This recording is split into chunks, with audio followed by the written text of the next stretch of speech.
Hello everyone, welcome back to the pharmacy India medicine YouTube channel. Pharmacy India के medicine YouTube channel पर आप लोगों का स्वागत है। तो आज इस वीडियो में हम बात करेंगे हार्ट अटैक के बारे में। अगर आप इस चैनल पर नए जुड़े हैं तो चैनल को फॉलो जरूर कर लीजिएगा, और आप किसी भी मेडिकल बैकग्राउंड से जुड़े हुए हैं तो ये वीडियो और ये चैनल बहुत इंपॉर्टेंट होने वाला है, क्योंकि हम दवाइयों से संबंधित, बीमारियों से संबंधित वीडियोस बनाते रहते हैं और आप लोगों को अपडेट करते रहते हैं। तो आज इस वीडियो में हम बात करेंगे कि आखिरकार हार्ट अटैक क्या होता है, क्या लक्षण होते हैं, कैसे पहचान सकते हैं कि ये हार्ट अटैक है, और क्या क्या कारण हो सकते हैं हार्ट अटैक के, और कौन कौन से लैब टेस्ट आखिरकार हमें करने होते हैं अगर हमें हार्ट अटैक को पहचानना है, और कौन कौन सी दवाई या प्रेस्क्राइब की जाती है या कौन कौन सी दवाइयां दी जाती हैं। पॉइंट टू पॉइंट सारी चीजें समझेंगे। तो सबसे पहले हमें समझने की जरूरत है हार्ट के बारे में। जी हाँ, हार्ट की नॉर्मल सिंपल सी जानकारी कि हार्ट का साइज कितना होता है। देखिए, जो हार्ट का हमारा साइज होता है वो हमारे एक मुट्ठी बराबर होता है। जी हाँ, जब आप पांचों उंगलियों को एक बंद कर लेते हैं तो इतना ही साइज होता है हमारे एक हार्ट का। उसी के बाद यहाँ पर बोला कि हर दिन हमारा जो हार्ट है, जो हृदय है, वो 1,15,000 बार धड़कता है। जी हाँ, और 2,000 गैलन को ब्लड मेनली पंप करता है। जी हाँ, हार्ट का काम होता है ब्लड को पंप करना। कुछ इस तरीके का होता है आपका हार्ट। जी हाँ, कुछ इस तरीके का। और ये हार्ट जो है ब्लड को पंप करता है। ये इसी तरीके से समझिए जैसे आपके घर में एक पंप होता है, पानी का पंप होता है जो पानी को पंप करता है। उसी के बाद एक इलेक्ट्रिकल सिस्टम कंट्रोल करता है रिदम हमारे हार्ट की। और मेनली हार्ट हमारा तब भी धड़कता है जब उसको बॉडी से डिस्कनेक्ट कर दिया जाता है। जी हाँ, ठीक है। अब यहाँ पर हम कैसे पहचाने कि सामने वाले को हार्ट अटैक आया या हार्ट से रिलेटेड प्रॉब्लम है, तो उसके लिए हमें उसका मेनली हमें ये पता होना चाहिए कि हमारा पल्स रेट कितना होना चाहिए। 60 से 100 बीट्स पर मिनट हमारा धड़कता है दिल। जी हाँ, नॉर्मल पल्स रेट से हम देखते हैं कि कितना बीट होता है, पर मिनट की बात हो रही है।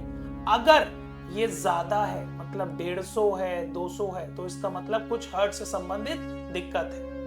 ब्लड प्रेशर हमारा 120/80 होना चाहिए। अगर इससे ज्यादा है तो दिक्कत होगी।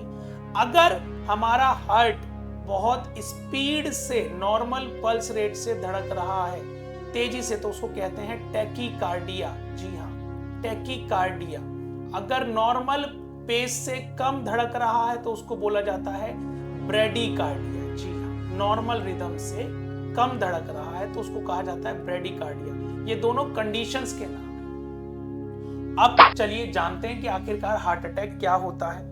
तो हार्ट अटैक एक ऐसी मेडिकल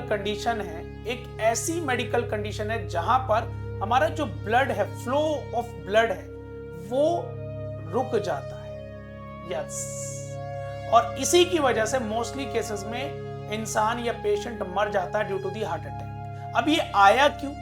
ये हमारी जो ब्लड वेसल्स है, ये हमारा भाई नॉर्मल पाइप है, इसमें क्या होता है, इसमें डिपोजिशन होना चालू हो जाता है फैट का, कोलेस्ट्रॉल का और अदर फ्लूइड्स का।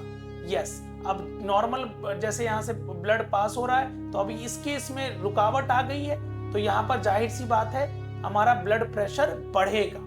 तो इसकी वजह से हार्ट अटैक होने के चांसेस होते हैं। यस, एक हेल्दी ब्लड वेसल को इस तरीके से समझ सकते हैं, और एक कोलेस्ट्रॉल या फैट डिपोजिशन वाली ऐसे कि जमा हुआ है, यहां से तो आराम से ब्लड पास हो जा रहा है, पर यहां से प्रेशर बढ़ जा रहा है, तो इसकी वजह से हमारे हार्ट में दिक्कत आ जाती है। अब कौन कौन से सिम्टम्स हैं या लक्षण है, कैसे पहचान सकते हैं? जैसे आपको अपर बॉडी में पेन होना, कहते हैं ना कि छाती में दर्द हो रहा है, पीछे को निकल रहा है, और साथ ही साथ हाथ में भी आ रहा है। यस, हैंड में भी आ रहा है। उसी के बाद ठंडा ठंडा पसीना आना, एक्सेसिव स्वेटिंग, सडन डिजीनेस मतलब चक्कर आना, एबनॉर्मल हार्ट बीट एबनॉर्मल हो जाना, cough and cold do not getting better, जो कफ है वो बेटर नहीं हो रहा है, तनाव उसकी वजह से, डायबिटीज की वजह से और मोटापे की वजह से। इन कारणों की वजह से हमें मेनली दिक्कत होती है हार्ट अटैक की, एंड हाई ब्लड प्रेशर। जी हाँ, दीज आर द सिम्टम्स, याद रखिए। ये हार्ट अटैक आने के सिम्टम्स हैं। अब कि किन किन क्या क्या रीजन हो सकते हैं कि हार्ट अटैक हुआ, जैसे कि भाई coronary artery disease. Coronary artery disease में क्या होगा, यही चीज बताई कि आपकी जो ब्लड वेसल है उसमें आपका फैट जो है कोलेस्ट्रॉल है और अदर सब्सटेंसेस हैं, ये डिपॉजिट हो जाते हैं और ब्लड वेसल को पतला कर देते हैं, नैरो कर देते हैं और ऑटोमेटिकली ब्लड फ्लो रिड्यूस हो जाएगा, ब्लड फ्लो घट जाएगा। ठीक है, ब्लड फ्लो घट जाएगा तो उसकी वजह से ब्लड प्रेशर, मेनली ब्लड का प्रेशर बढ़ेगा। और ये भी चीज समझ गए कि जब प्लेक रप्चर होता है तो ये ब्लड में क्लॉट बना लेता है, इसकी वजह से नैरो हो जाता है। उसी के बाद में बात करूं हाई ब्लड प्रेशर, जिसको हम हाइपरटेंशन कहते हैं, जी हाँ, हाइपरटेंशन मतलब नॉर्मल रहता है 120/80, बट अगर इससे ज्यादा है तो दिक्कत हो सकती है। उसी के बाद में बात करूंगा high cholesterol level. Cholesterol level अगर ज्यादा है तो ये कहीं ना कहीं आपका हार्ट अटैक हो सकता है। हार्ट अटैक कोलेस्ट्रॉल लेवल से भी ज्यादा हो सकता है। क्यों? क्योंकि फैट डिपॉजिट हो जाता है हमारी ब्लड वेसल्स में और या आर्टरीज में और उनको पतला कर देता है, नैरो कर देता है। उसी के बाद स्मोकिंग भी एक बहुत बड़ा मेजर रीजन है। स्मोकिंग आपकी ब्लड वेसल्स को और ब्लड प्रेशर को बढ़ाता है और आपके ब्लड में ऑक्सीजन की मात्रा को कम करता है। यस, ठीक है। तो मेनली क्या इसका मैकेनिज्म क्या है, जो टोबैको में हमारा केमिकल होता है वो प्लेक को बिल्डअप करता है और ब्लड क्लॉट बना लेता है। ब्लड क्लॉट बनाएगा तो ऑटोमेटिकली ब्लड का फ्लो घट जाएगा, ये एक मुख्य कारण है। उसी के बाद में बात करूं डायबिटीज भी हमारा एक मुख्य कारण हो सकता है, क्योंकि क्या होता है ये मेनली बॉडी प्रोसेस को, ग्लूकोज को और फैट को कहीं ना कहीं अफेक्ट करता है। इसी की वजह से हमारा हार्ट जो डिजीज है उसका रीजन बढ़ जाता है।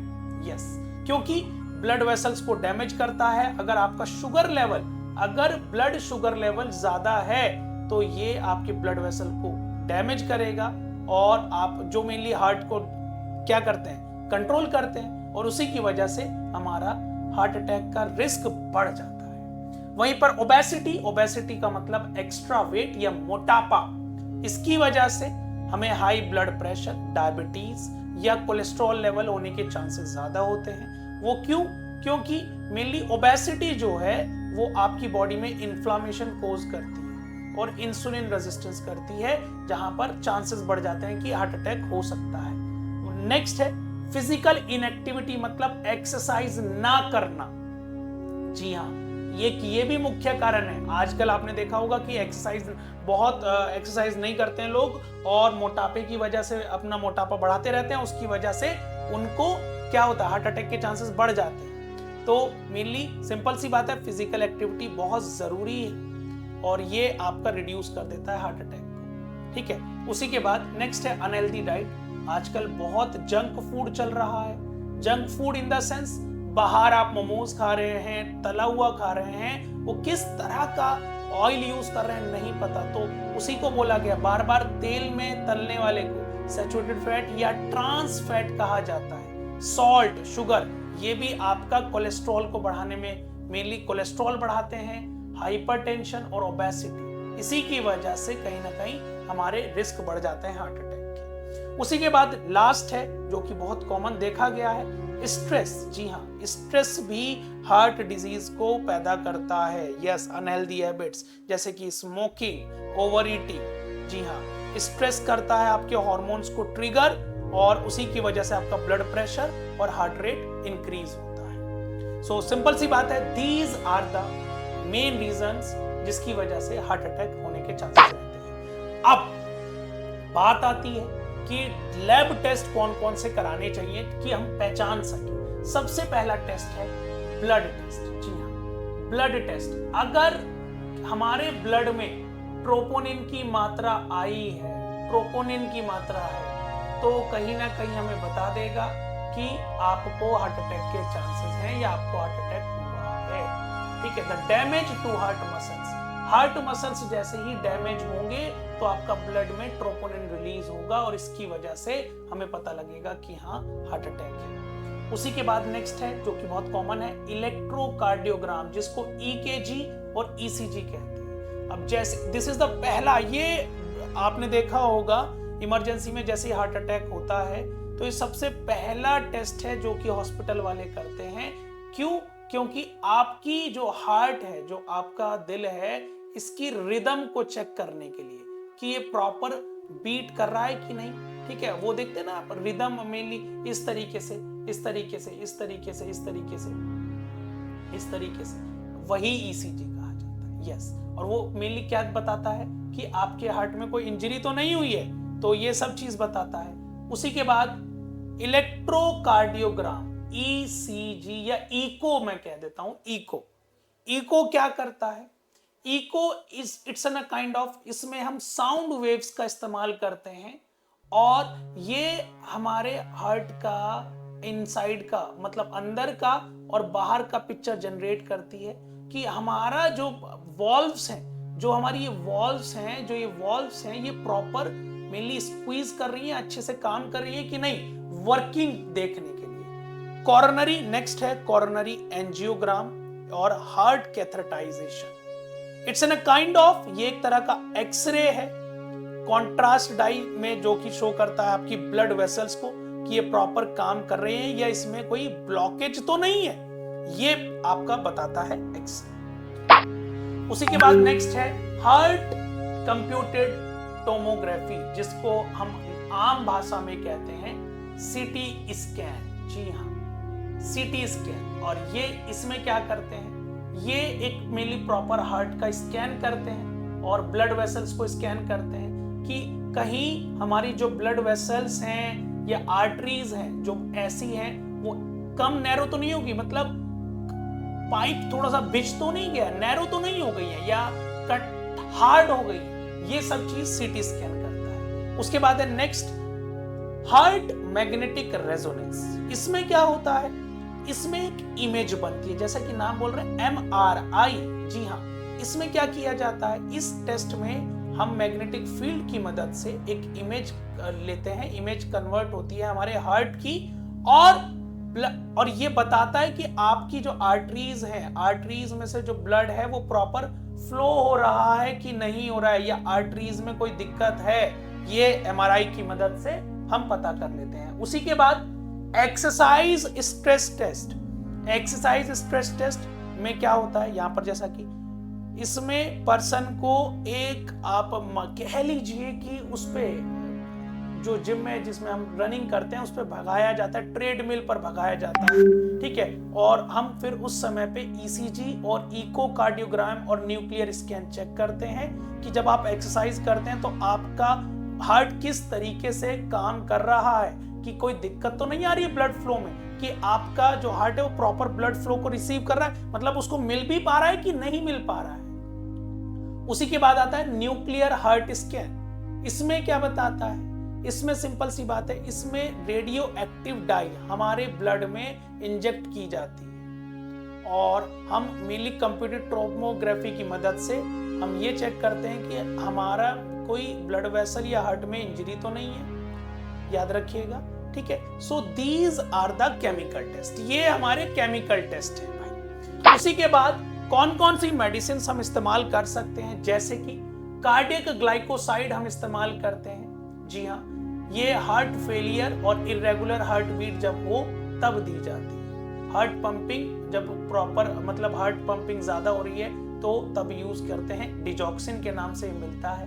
आर्ट्रियल फिब्रिलेशन और मेनली एट्रियम जब अनियंत्रित रूप से जब धड़कता है तब दिया जाता है, और ये तुरंत देने वाली डोज है भाई, तुरंत देना। तो यहाँ पर आईवी की इसमें दिया गया है, टैबलेट सॉल्यूशन इसमें अलग अलग डोजेज दी गई है, याद रखिएगा। उसी के बाद नेक्स्ट है कार्डियक ग्लाइकोसाइड में डिजॉक्सिन इंजेक्शन। दिल का दौरा जब पड़ता है, जब हार्ट जो है अपनी जो बीट है वो खो देता है, तो यहाँ पर अलग अलग रूट से आईवी से इंजेक्शन की मदद से, टैबलेट या सॉल्यूशन की मदद से हम देते हैं, और these are the simple doses. ठीक है, उसी के बाद यहाँ पर बात करते हैं एंटी एरिथमिक ड्रग की। ये वो दवाइयां होती हैं जो मेनली जिसमें हम इसमें इनका इस्तेमाल कब किन केसेस में करते हैं? जब हमारा हार्ट जो है वो एबनॉर्मली बीट करता है, और ये मेनली क्विनिडीन के नाम से हम इसको देखते हैं, जैसे कि इसके अंदर क्विनिडीन सल्फेट होता है। जी हाँ, और ये एट्रियम जब अनियंत्रित धड़कन होती है उसमें वेंट्रिकल में तब इस्तेमाल करते हैं, और ये दवाई 3 या 4 दिन से ज्यादा नहीं दी जाती, याद रखिएगा। अगर मेनली आपको ऑल ऑफ सडन देनी है तो इसको 200 mg की डोज में हम दे सकते हैं तुरंत। नेक्स्ट मैं बात करता हूं प्रोकेनामाइड, हम इसी तरीके से इस्तेमाल करते हैं, डोज रहती है हमारी 200 mg। डिसोप्रोमाइड जिसकी है डोज 300 mg। यहां पर ये थी दवाइयां, और ये होता है हार्ट अटैक। इस तरीके से लक्षण हम पहचान सकते हैं। आई होप आपको बहुत अच्छा लगा होगा। इसी तरह से जुड़े रहें फार्मेसी इंडिया मेडिसिन के साथ। नेक्स्ट वीडियो में मिलते हैं और भी जानकारी के साथ। अगर अभी तक चैनल फॉलो नहीं किया तो जरूर करें। धन्यवाद। जय हिंद, जय भारत।